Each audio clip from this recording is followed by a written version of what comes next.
Hai guys. Halo, halo. Jadi tuh ya, aku mau cerita dikit ya.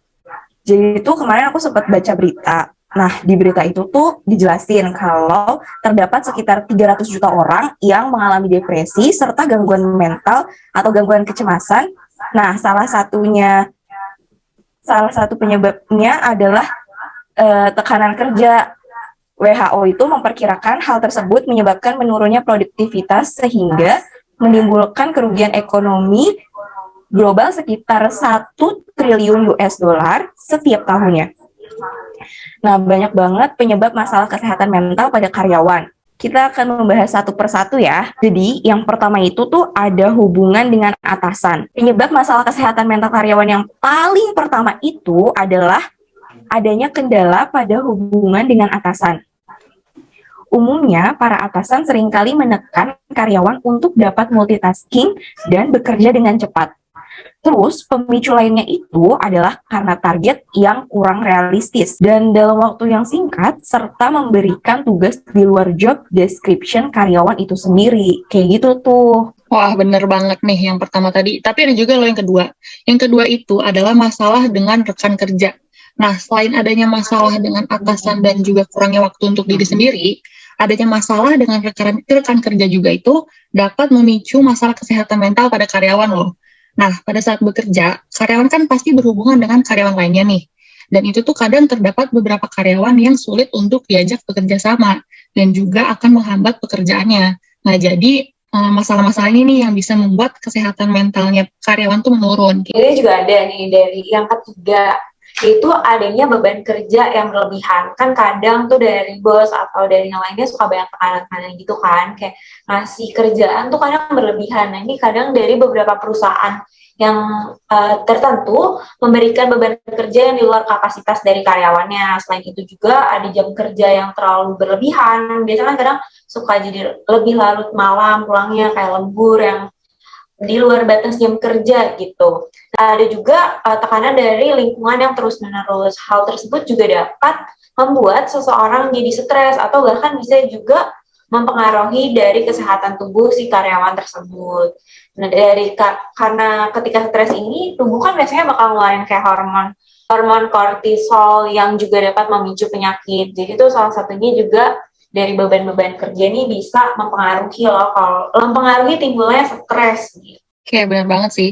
Nah, ini nih ada berita nih ya yang bakalan kita bahas. Coba kita bacain dulu. Jadi di sini karyawan atau pekerja kantor terbilang takut untuk mendiskusikan kondisi kesehatan mental dengan rekan kerja, apalagi dengan atasan mereka. Nah, mereka nih tidak ingin kehilangan pekerjaannya, merusak hubungan, atau tidak siap dinilai negatif oleh rekan yang lain. Stigma negatif kesehatan mental itu sering membuat seorang karyawan lebih memilih untuk diam. Nah, menarik banget ya ini beritanya. Jadi sebenarnya apa sih penyebab dari timbulnya masalah kesehatan mental di lingkungan kerja? Nah, yang aku tahu nih ya, ada 7 sih sebenarnya. Jadi yang pertama itu komunikasi dan juga sistem manajemen yang buruk. Terus yang kedua, ada tujuan organisasi dan tugas-tugas yang kurang jelas dari atasannya gitu ya. Terus yang ketiga itu adanya rendahnya dukungan kepada dan juga antar pegawainya gitu. Nah, terus yang keempat, adanya jam kerja yang terlalu meningkat sehingga mengganggu kehidupan pribadi. Ini benar kayak yang tadi Destri bilang ya, kalau kerjanya sampai larut malam gitu kan, itu tuh bisa mengganggu kehidupan pribadi kita. Nah, terus yang kelima itu adanya terbatasnya ruang untuk berekspresi. Yang keenam, adanya eksklusivitas keputusan ataupun kesempatan berpartisipasi hanya pada segolongan pegawai saja. Jadi mungkin kayak dipilih-pilih gitu kali ya, jadi kita kurang bisa berpendapat gitu di kantor. Nah, terus yang ketujuh itu adanya penugasan yang tidak tepat bagi kompetensi individu pegawai. Jadi pas lagi ngasih tugas tuh nggak sesuai sama job desk kita yang seharusnya, kayak gitu sih. Nah, terus ada lagi nih, katanya riset buktikan kerja akhir pekan beresiko depresi. Nah, biasanya kan kalau hari libur itu kan buat istirahat ya atau me time gitu. Tapi kan nggak sedikit juga kalau pekerja atau perusahaan yang nge-push karyawannya untuk bekerja. Ada kayak ngasih kerjaan gitu kan di hari liburnya gitu kan. Nah, harusnya waktu libur yang dibuat untuk beristirahat tapi malah jadi bekerja gitu kan. Nah, itu kan bisa menghasilkan depresi atau stres gitu kan.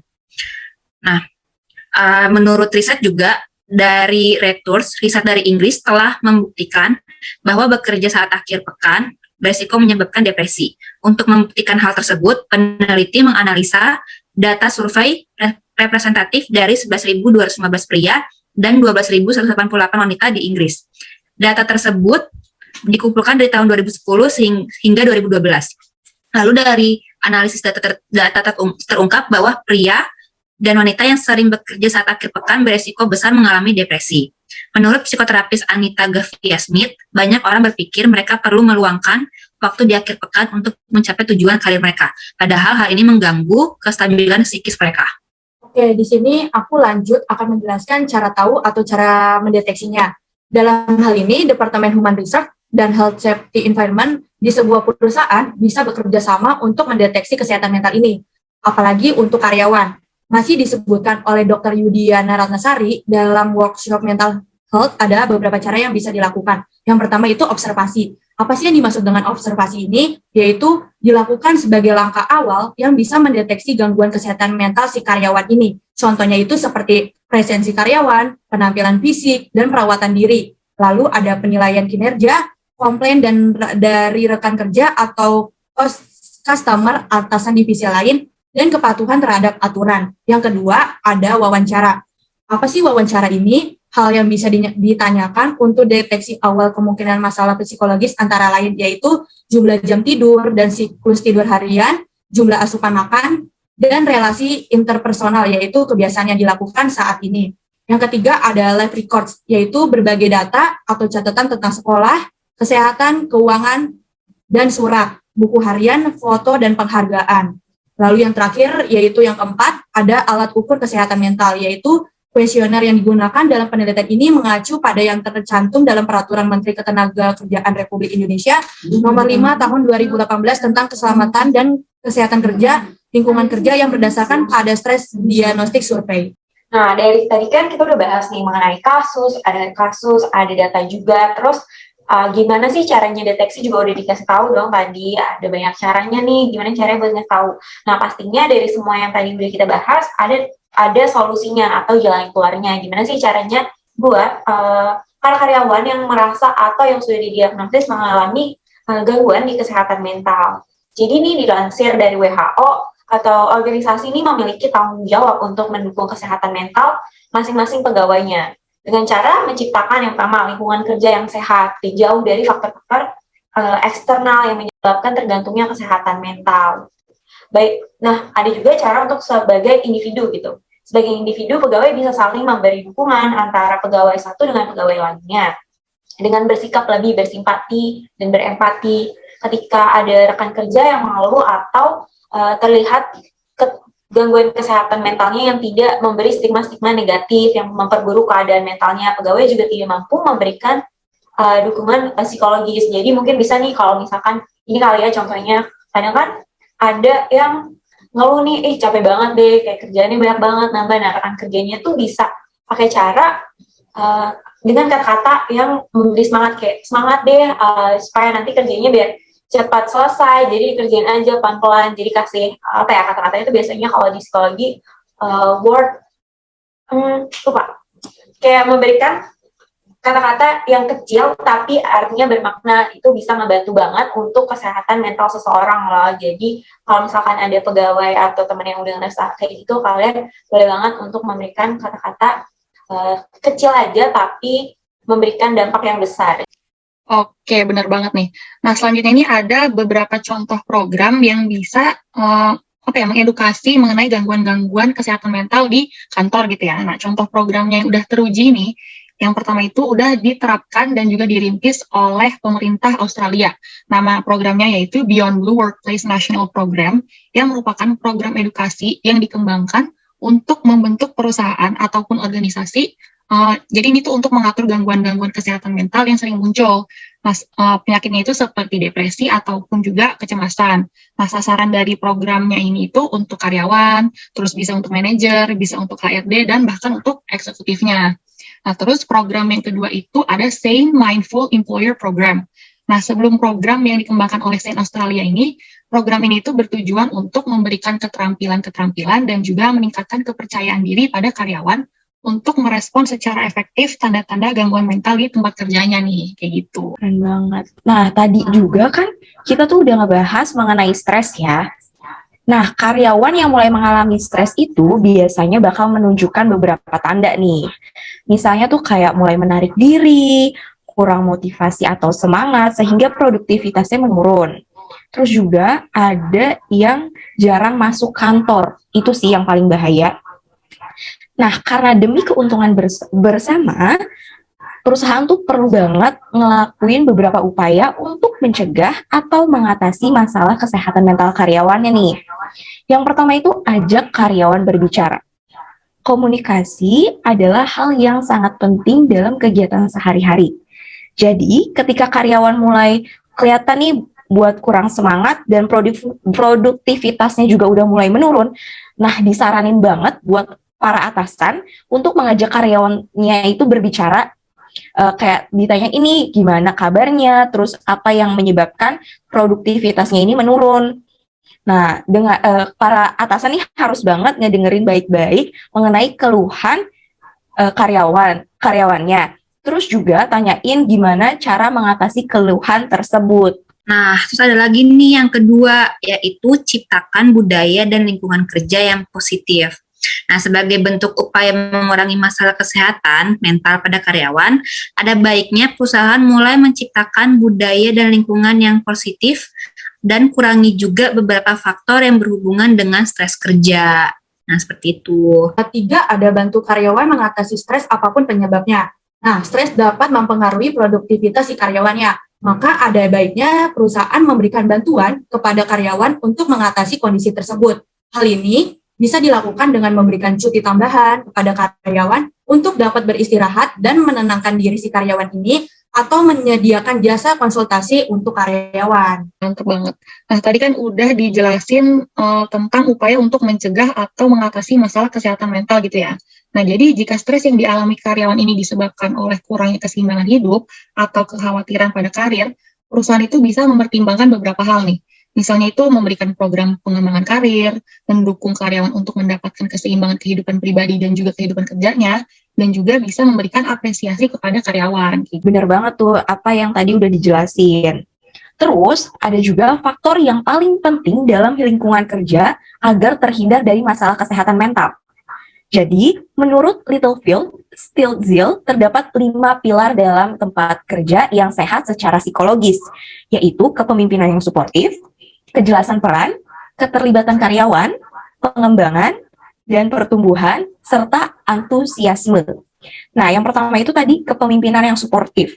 Jadi, kepemimpinan yang suportif berarti di mana sejauh mana para pemimpin ini mengerti kebutuhan-kebutuhan karyawan dan juga menyediakan sebuah lingkungan yang memicu keterlibatan karyawan, pengembangan, dan juga dukungan. Lalu yang kedua itu ada kejelasan peran. Kejelasan peran di sini berarti sejauh mana karyawan memiliki sense of purpose dan mengetahui apa yang diharapkan dari mereka. Hal ini akan membantu para karyawan untuk bekerja sesuai dengan ekspektasi yang diharapkan. Yang ketiga, ada juga keterlibatan karyawan. Keterlibatan karyawan ini berarti sejauh mana sih karyawan ini berkolaborasi, berbagi ide-ide, dan mengatasi persoalan bersama-sama, menuju ke pemahaman bersama-sama dan satu tujuan. Aspek keterlibatan karyawan itu terdiri dari yang pertama, adanya kerja tim, yakni kesempatan untuk staf bekerja sama. Ya, terus ada juga pemberdayaan, yakni kesempatan untuk terlibat dalam keputusan yang berpengaruh pada kinerja harian. Terus yang ketiga ada juga kepemilikan, yakni menyamakan tujuan karyawan dengan tujuan dan pendekatan tim dan organisasi. Terus yang keempat ada pengembangan dan pertumbuhan. Apa sih perkembangan dan pertumbuhan ini? Pengembangan dan pertumbuhan berarti sejauh mana organisasi menghargai usaha karyawannya dan menyediakan pembelajaran yang sesuai serta kesempatan untuk berkembang, termasuk diantaranya adalah yang pertama, umpan balik dan penghargaan, yakni memampukan pegawai untuk menerima umpan balik dari performasi kerja mereka. Yang kedua, pembelajaran dan pengembangan, yakni mampu pegawai untuk belajar dan berkembang sesuai dengan peran mereka masing-masing. Yang kelima yaitu antusiasme, meliputi elemen emosional karyawan ketika berada di tempat kerja seperti motivasi dan komitmen mereka termasuk antusiasme individu dan kerja tim. Nah, kan tadi udah kita jelasin nih, ada dari beberapa faktor-faktor. Nah, kita juga punya beberapa tips untuk teman-teman yang ngerasa atau udah terdiagnosis mengalami gejala ataupun kesehatan mental nih. Tadi udah dijelasin gimana cara menjaga kesehatan mental di tempat kerja. Di sini aku akan menyebutkan pengertiannya dulu. Kesehatan mental adalah keadaan sejahtera di mana setiap individu menyadari potensi yang dimilikinya, dapat mengatasi tekanan normal dari kehidupan, dapat bekerja secara produktif dan baik, dan mampu memberikan kontribusi kepada komunitasnya. Jika Anda adalah salah satu karyawan yang harus bekerja saat akhir pekan, ada yang harus dilakukan untuk meminimalisirkan kelelahan emosional atau gangguan psikis yang mungkin terjadi, yaitu 1. Meditasi, yang kedua ada tidur siang, yang terakhir yaitu tetapkan tujuan yang konkret. Wah, keren banget. Dari beberapa tips tadi mungkin bisa kali ya. Nah, Apa gitu. Benar-benar. Apalagi yang tidur siang tuh ya, kayaknya iya butuh benar nih. banget tuh. Perlu banget. Apalagi Parah. meditasi. Sekarang kan banyak banget cara-cara untuk meditasi. Ada juga ngebantu kalau misalkan kalian sering buka ini nih aplikasi Spotify kali ya. Di sana tuh banyak banget podcast yang isinya meditasi gitu. Nah, jadi podcast-podcast itu tuh juga kayak bisa ngebantu kita ya buat ngerelaksasiin gitu ya. Kayak semacam kayak gitu. Iya, apalagi sekarang menurut aku ya podcast tuh berkembangnya udah jauh banget dan sangat ngebantu banget untuk para pekerja. Proses untuk kesehatan mental juga nih. Bener banget. Bener banget, Kak. Lagi kan zaman sekarang salah yang lain itu bakal Gini, Kak Syifa udah agak-agak nge-lag gitu. Udah kasih, Pak. Iya, bener sih. Tuh, reconnecting dah. Nah, bener banget kan Kak, yang tadi Kakak bilang tuh dari tips-tipsnya. Nah, podcast kita kali ini tuh bener-bener bagus dan menarik banget. Aku nih punya saran loh buat mungkin karena kinerja perusahaan kita nih kayaknya agak menurun nih karyawan-karyawannya. Nah, bisa banget diperbaiki dengan beberapa tips yang kalian dapat dari kita gitu. Lebih baik kita akhiri aja. Kurang lebih mohon maaf. Wassalamualaikum warahmatullahi wabarakatuh. Waalaikumsalam. Terima kasih. Waalaikumsalam warahmatullahi wabarakatuh.